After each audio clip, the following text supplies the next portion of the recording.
Hello అండి. Welcome to our channel. Today mini vlog వచ్చేసి మా కాకరపాదికి కాకరకాయలైతే కాసాయండి. అవి కోద్దామని చెప్పేసి వెళ్తున్నాను.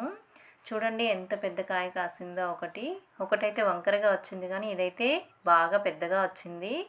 ఎవరైనా కోసేస్తారేమో వీధిలో ఉందని చెప్పేసి నేనైతే ముందు కోసేస్తున్నానండి. ఎందుకంటే ఇంతకుముందు ఒక 4 కాయలను అలాగే కోసేశారు. అందుకని చెప్పి చిన్నగా ఉన్నప్పుడే కోసేశాను.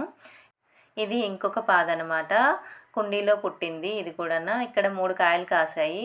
ఇవి కొంచెం చిన్నగా ఉన్నాయండి కాయలు. వీటి సైజు ఇంతే అనుకుంటా. ఇంకా పెరగలేదు ఎప్పటినుంచి. పండిపోవడానికి రెడీ అయిపోతున్నాయి. ఇంక అందుకని చెప్పి వీటిని కూడా కోసేస్తున్నాను. కాకరకాయ కూర అంటే నాకు చాలా ఇష్టం అండి. అందుకని చెప్పి ఈరోజు ఎలాగైనా వండుకుందామని వీటినైతే కోసేస్తున్నాను. మీలో ఎంతమందికి కాకరకాయ కూర అంటే ఇష్టమో కామెంట్ అయితే చేయండి.